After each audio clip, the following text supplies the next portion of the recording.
Hello, and I welcome you all to my YouTube channel.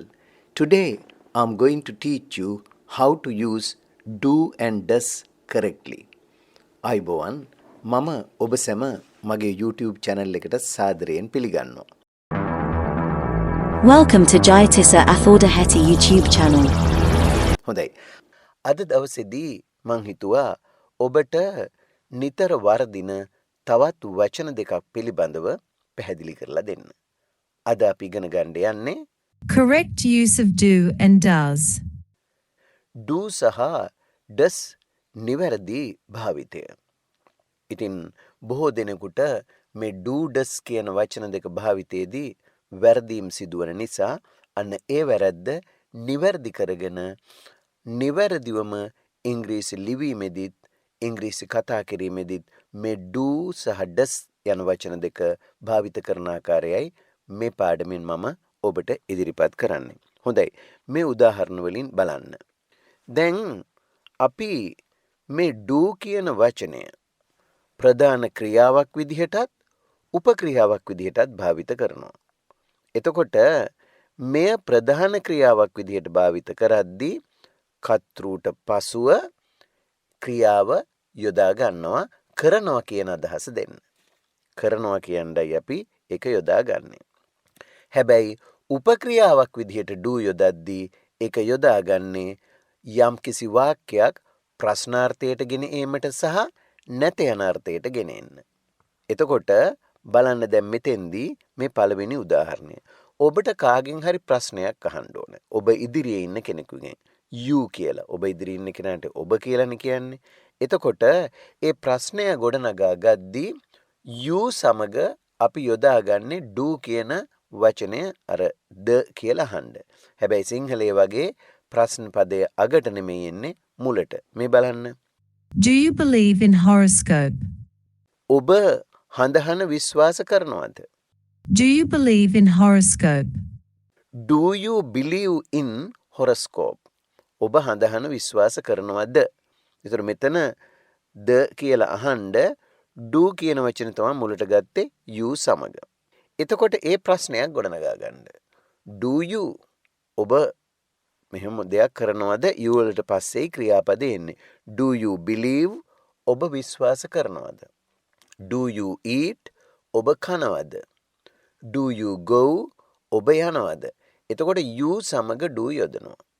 ඒ වගේම I සමගත් do යොදනවා ප්‍රශ්නයක් අහද්දී නැති අර්ථයේදී මේ do එක do not කියලා කියනවා. එහෙම නැත්නම් do not එකතු කරලා don't කියලා කියනවා. මේ බලන්න. I don't believe in horoscope.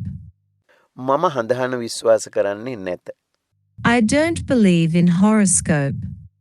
මම හඳහන විශ්වාස කරන්නේ නැහැ. එතකොට I believe මම විශ්වාස කරනවා. මම විශ්වාස කරන්නේ නැහැ කියද්දී I කියන වචනෙට පසුව අර believe එකේ නැති අර්ථය හදාගන්නේ don't believe කියලා. එහෙම නැත්නම් do not believe. ඉතින් බලන්න එතන I don't believe in horoscope. මම හඳහන විශ්වාස කරන්නේ නැත. I don't believe in horoscope. මම හඳහන විශ්වාස කරන්නේ නැත. ඒතර මෙතෙන් දැන් ඔබට එක දෙයක් පැහැදිලි. මොකද්ද? ප්‍රශ්නාර්ථෙදි do මුලට යොදනවා. නැති අර්ථයට ගේන්න ඕන නම් කර්තෘට පසුව do not එහෙම නැත්නම් don't යොදනවා. ඔන්න දැන් do යෙදෙන අවස්ථා දෙකක්. මොනවා එක්කද? I සමග do යොදනවා. එහෙම නැත්නම් don't යොදනවා.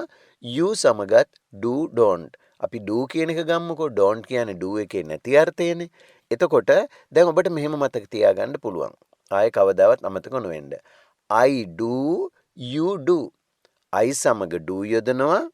you සමගත් do යොදනවා. ඒක හොඳට මතක තියාගන්න. නැති අර්ථය නම් I don't you don't කියලායි කියන්නේ. Do you believe in horoscope? I don't believe in horoscope. මේ බලන්න ඊළඟ තවත් උදාහරණයක් අරන් බලමු දැන්. you සමග do යොදනවා කියවනේ මේ බලන්න. Do you go to office regularly? ඔබ නිතිපතා කාර්යාලයට යනවද? එහෙනම් ඔබ යනවද?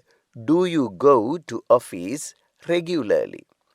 ඔබ නිතිපතා කාර්යාලයට යනවද? Do you go to office regularly? Do you go to office regularly?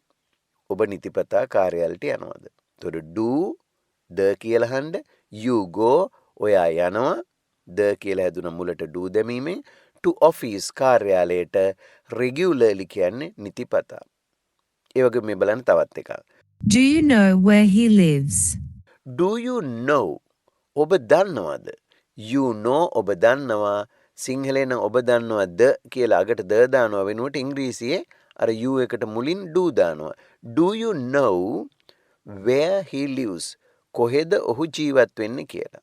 ඔහු ජීවත් වෙන්නේ කොහෙදයි ඔබ දන්නවද? Do you know where he lives? Do you know where he lives? ඒ වගේ බලන්න I සමග මං කිව්වා ඒ do එහෙම නැත්නම් do not යොදනවා. මේ බලන්න. I do not know where he works. I do not know where he works. ඔහු වැඩ කරන්නේ කොහේදයි මම නොදනිමි. I do not know where he works. I do not know where he works. ඔහු වැඩ කරන්නේ කොහේදයි මම නොදනිමි. එතකොට මම දන්නේ නැහැ. I do not know එහෙම නැත්නම් කෙටි කරලා I don't know කියලා කියන්නත් පුළුවන්. මේ බලන්න පළවෙනි එකේ මම ගත්තේ I do not know where he works. ඒ වගේ අපිට පුළුවන් do not එකට එකතු කරලා don't කියලා කියන්න ඉංග්‍රීසි කතා කරද්දී. මේ බලන්න. I don't know where he went. ඔහු ගියේ කොහේදයි මම නොදනිමි. I don't know where he went. I don't know. I know මම දන්නවා. I don't know මම දන්නේ නැහැ where he went. ඔහු ගියේ කොහෙද කියලා. I don't know where he went. ඔහු ගියේ කොහෙදයි මම නොදනිමි. දැන් ඔබට එය පැහැදිලි. I සමග do, you සමග do. ප්‍රශ්න හදද්දි නැති අර්ථෙදි do එක do not හෝ don't කියලා අපි භාවිත කරනවා. මේ බලන්න ඊළඟ අවස්ථාව. We have no servants. So, my mother does all the work at home. අපට සේවකයන් නැහැ. ඒ නිසා ගෙදර වැඩ සේරම කරන්නේ මගේ අම්මා. We have no servants. So, my mother does all the work at home. we have no servants. We have no servants. අපිට සේවකයෝ නැහැ. So, ඒක හින්දා එම නිසා my mother does all the work at home. So කියන්නේ ඒ හින්දා my mother මගේ අම්මා does all the work at home. ඒ නිසා ගෙදර වැඩ සේරම කරන්නේ මගේ අම්මා. දැන් මෙතන විශේෂයි බලන්න. my mother වලට පසුව ආවේ does වැඩ කරනවා. එතකොට මෙතන does එක අරන් තියෙන ප්‍රධාන ක්‍රියාවක් විදිහට. එතකොට so my mother does all the work at home. ඒ නිසා ගෙදර වැඩ සේරම කරන්නේ මගේ අම්මා. එහෙනම් ඒක වචනයක් එක්කලා does යොදන්නේ. මේ බලන්න තවත් එකක්. නැති අර්ථයේදී. My father does not go to work now. My father does not go to work now. මගේ තාත්තා දැන් වැඩට යන්නේ නැහැ. My father does not go to work now. මගේ තාත්තා දැන් වැඩට යන්නේ නැහැ. ඒක කියද්දි My father does not go to work now. එතකොට මෙතන කියනවා does not go කියලා. තාත්තා යනවා නම් අපි කියන්නේ my father goes. My father goes to work. මගේ තාත්තා වැඩට යනවා. නැති අර්ථයට ගේද්දි කරන්නේ my father වලට පසුව doesn't කියන වචනේ මෙතන does not දාලා අර go කියන එකේ goes ස්වරූපය නැති කරලා go කියලා යොදන්නේ. ඒක වචන එක්කලා ක්‍රියාවකට ses දාලා ඒක වචන කරනවානේ. හැබැයි my father goes මගේ තාත්තා යනවා. My father doesn't go. එහෙම නැත්නම් my father does not go to work now. දැන් මගේ තාත්තා වැඩට යන්නේ නැහැ. එහෙනම් ඔන්න දැන් ඔබ තවත් අවස්ථාව ඉගෙන ගත්තා. ඒක වචන එක්කලා does. දැන් අවස්ථා තුනක් ඉගෙන ගත්තා. I do, you do, ඒක වචන එක්කලා does. අපි ඒක නිකන් කෙටියෙන් කියමු ඒක does. ඊළඟට අපි එනවා තවත් ඒක වචන එක්කලා මේ බලන්න. He does not eat eggs. He does not eat eggs. ඔහු බිත්තර කන්නේ නැත. He does not eat eggs. ඔහු බිත්තර කන්නේ නැහැ. ඒතර කවුරු හරි එක්කෙනෙක් මොනවා හරි කරන්නේ නැහැ කියද්දී අනිවාර්යයෙන්ම does not කියලා යොදන්නේ. He does not eat eggs. ඔහු බිත්තර කන්නේ නැත. He does not eat eggs. ඒ වගේ ඊළඟ එක බලන්න. She does not go to school. She does not go to school. ඇය පාසල් යන්නේ නැත. She does not go to school. She does not go to school. ඇය පාසල් යන්නේ නැත. She does not go to school.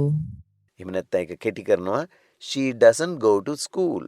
ඇය පාසල් යන්නේ නැත. She doesn't go to school. එහෙනම් ඔන්න එතනත් ඒක වචනයක් කළා අපි does යොදා ගත්තේ. He does not eat eggs. ඔහු බිත්තර කන්නේ නැත. She does not go to school. ඇය පාසල් යන්නේ නැත. දැන් නැවතත් අපි මුලින් කියපු එක මතක් කරමු. මම මස් කන්නේ නැහැ. I do not eat meat. I do not eat meat. මම මස් කන්නේ නැහැ. You don't know my address. ඔබ මගේ ලිපිනය දන්නේ නැහැ. I do not eat meat. මම මස් කන්නේ නැහැ. Do not කියලා දානවා. ඕනනම් ඒක එකතු කරලා don't කියලා හදන්නත් පුළුවන්. මේ බලන්න දෙවෙනි උදාහරණය. You don't know my address. ඔයා මගේ ලිපිනය දන්නේ නැහැ. You don't know my address. ඔයා මගේ ලිපිනය දන්නේ නැහැ. එතකොට I do, you do නැති ඇතනම් don't දානවා. ඒක වචනය කළ does යෙදෙන්නේ. She does, my mother does, my father does, he does ඒ වගේ යෙදෙන්නේ. ඊළඟ අවස්ථාව බලන්න. මෙන්න දැන් අපි ගන්නවා බහුවචනයක්. We do not go to work today. We do not go to work today. අපි අද වැඩට යන්නේ නැහැ. We do not go to work today. අපි අද වැඩට යන්නේ නැහැ. We do not go to work today. එහෙනම් we සමග ගත්තේ do. we කියන්නේ බහුවචනයක්. We do not go to work today. අපි අද වැඩට යන්නේ නැහැ. We do not go to work today. එතකොට ඒක අපි කියන්නේ we go අපි යනවා. We do not go අපි යන්නේ නැහැ to work today. අද අපි වැඩට යන්නේ නැහැ. We do not go to work today. ඒ වගේම They do not come today. ඔවුන් අද එන්නේ නැහැ. They do not come today. ඔවුන් අද එන්නේ නැහැ. They do not come today. They do not come today. එනවට come, they come, ඔවුන් එනවා, ඔවුන් එන්නේ නැහැ කියලා කියන්නේ they do not come today. එහෙම නැත්නම් කෙටි කරලා කියනවා they don't come today. They don't come today. දැන් ඔබ මේ පාඩමේ මූලික කොටස ඉගෙන ගත්තා. ලේසියෙන්ම මතක තියාගන්න පුළුවන් මෙන්න මේ ක්‍රමයට.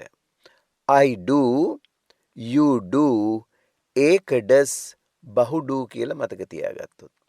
මේක මන්තරයක් වාගේ නිතර මතක තියාගන්න. මොකද්ද? I do, you do, ඒක does, බහු do. මොකද්ද මේකේ අදහස? I තියෙන තැන් වල do යෙදෙන්නේ. ඇති අර්ථ නම්. නැති අර්ථ නම් don't. you සමග do මයි යොදන්න ඕන වෙන මොකුත් යොදන්නේ නැහැ. වර්තමාන කාලෙදී ඇති අර්ථ නම් do, නැති අර්ථ නම් don't. ඒක does. මම මෙතන ඒක does කිව්ව ඔබේ මතක තියාගැනීම පහසුව සඳහා ඒක වචනයක් කළ does යොදන්නේ. ඕනම ඒක වචනයක් එක්කලා. He does, she does, my mother does, my father does. ඒක නැති අර්ථ වෙනකොට doesn't වෙනවා. බහු do එච්චරයි. we කියන්නේ බහුවචන we don't. එහෙම නැත්නම් we do, we do not. they do, they do not. එහෙම යොදනවා. ඔන්න ඔය කෙටියෙන් එක මතක තියාගත්තා නම් ඔබට කවදාවත් මේ වරදින්නේ නැහැ. I do, you do, ඒක does, බහු do. හරි. දැන් මේක මතක තියාගෙන බලන්න හදන්න. මේ පිරිමි ළමයි ඉගෙන ගන්නේ නැහැ. These boys do not study. එහෙනම් පිරිමි ළමයි කිව්වහම බහුවචනයි. බහුවචන නම් do යොදන්නේ. These boys do not study. These boys do not study. These boys do not study. මේ පිරිමි ළමයි නෑ ඉගෙන ගන්නේ. ඉගෙන ගන්නවට study, do not කියලා කියනවා. don't වෙනවා නම් කෙටි කරලා. These boys do not study. මේ පිරිමි ළමයි ඉගෙන ගන්නේ නැත. These boys do not study. එතකොට ඒක වචනයක් ආවොත් does වෙනවා කියවනේ මේ බලන්න. This girl does not eat fish. This girl does not eat fish. මේ ගෑනු ළමයා මාළු කන්නේ නැහැ. This girl does not eat fish. This girl does not eat fish. එහෙම නැත්නම් this girl doesn't eat fish. මේ ගෑනු ළමයා මාළු කන්නේ නැහැ. This girl does not eat fish. This girl doesn't eat fish. මේ ගෑනු ළමයා මාළු කන්නේ නැහැ. දැන් ඔබට ඒක තවත් දුරටත් පැහැදිලි වුණා. ඒක වචනය එක්කලා does, this girl does. බහු වචනය එක්කලා do. These boys do. එහෙම නැත්නම් do not. I එක්කලා do, you එක්කලා do. ඔන්න මුළු සම්පූර්ණ දේම ඔබට ඉගෙන ගත්තා. I do, you do, ඒක does, බහු do කියලා. මේ බලන්න තවත් උදාහරණයක්. The poor man has no money, so he does not buy rice. දුප්පත් මිනිහට සල්ලි නැහැ. The poor man has no money. ඒ නිසා ඔහු සහල් මිලට ගන්නේ නැහැ. So he does not buy rice. The poor man has no money, so he does not buy rice. The poor man has no money. දුප්පත් මිනිහට සල්ලි නැහැ. So he does not buy rice. ඒක නිසා ඔහු සහල් මිලට ගන්නේ නැත. එතකොට poor man, he ඒක වචනයි. ඒක නිසා නැති අර්ථයද අපි ගන්නේ.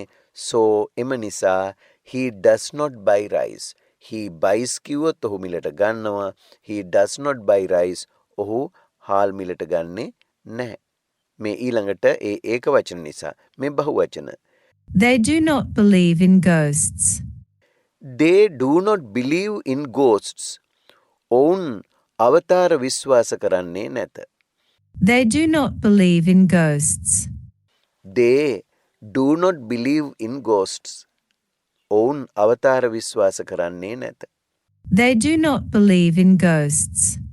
They ඔවුන් බහුවචනයි. ඒකින්දා believe විශ්වාස කරනවා, විශ්වාස කරන්නේ නැහැ කියන්න ඕන අපි ගන්නේ do not. ඒක කෙටි කරන්න පුළුවන් don't කියලා. They do not believe in ghosts. ඔවුන් අවතාර විශ්වාස කරන්නේ නැත. ඒ බහුවචනය කළ do යෙදුව. he නම් ඒක වචනයි. මේ බලන්න. He does not love her at all. He does not love her at all. He doesn't love her at all. ඔහු කොහෙත්ම ඇයට ආදරය කරන්නේ නැත. He does not love her at all. He does not love her at all. ඔහු කොහෙත්ම ඇයට ආදරය කරන්නේ නැත. එහෙනම් he does not love her at all. ඔහු කොහෙත්ම ඇයට ආදරය කරන්නේ නැහැ. ඔහු කියද්දි ඒක වචනයි. ඒක වචනේ කළ does එක තමයි යොදාගන්නේ. He does not love her at all. හොඳයි. මං හිතනවා ඔබට දැන් do සහ does යෙදෙන අවස්ථා පිළිබඳව හොඳින් පැහැදිලි ඇති කියලා. ඒක යොදාගන්නේ I එන තැන්වල do එහෙම නැත්නම් නැති අර්ථයේ do not. ඒ වගේම you කියන වචනේත් සමග do සහ do not. ඒක වචනේ එක්කලා does නැති අර්ථ නම් does not. බහු වචනේ එක්කලා do නැති අර්ථ නම් do not යොදා ගන්නවා. ඒකයි ඔබ නිතර මතක තියාගන්න මේ කෙටි ක්‍රමය I do, you do, ඒක does, බහු do ඔබට කවදාවත් වාක්‍යයක් ප්‍රශ්නාර්ථයට ගෙනෙද්දිවත් නැති අර්ථයට ගෙනෙද්දිවත් ප්‍රධාන ක්‍රියාවක් වශයෙන් do සහ does භාවිතයේදීවත් ආය කවදාවත් වරදින්නේ නැහැ. මන්ද ඔබ දැන් දන්නවා ඕනම අවස්ථාවකදී I තිබුණොත් do, you තිබුණොත් do, ඒක වචන නම් does, බහු වචන නම් do කියලා යොදාගන්න. ඉතින් අද ඉගෙන ගත්ත මේ ව්‍යාකරණ නීතිය මතකයේ තියාගෙන මේ do does නිවැරදිව භාවිත කරන්න උත්සාහ ගන්න. හොඳයි. ඉතින් අද ඉගෙන ගත්තා වගේම අපි ඉදිරියේදී තවත් මේ වගේ විශේෂ වචන පිළිබඳව ඉගෙන ගන්න උත්සාහ කරමු. හොඳයි. ඉතින් අදත් සමුගන්න මොහොතේ මම ඔබට මතක් කරනවා ඔබ තාමත් මගේ channel එක subscribe කරලා නැත්නම් දැම්මම subscribe කරලා like එකකුත් දාලා මේ වීඩියෝ ඔබේ යහළු යහළියන් සමග share කරගන්න අතරම මේ පාඩම් පිළිබඳ ඔබේ අදහස්, උදහස්, යෝජනා ඒ වගේම චෝදනා වුණත් තිබෙනවා නම් පහළ comments වල දාන්නත් අමතක කරන්න එපා. හොඳයි. එහෙමනම් ආයෙත් දවසක තවත් මේ වගේ පාඩමකින් ඔබ හමුවට එන බලාපොරොත්තු වෙමින් අදට සමුගන්නවා. Goodbye and good luck.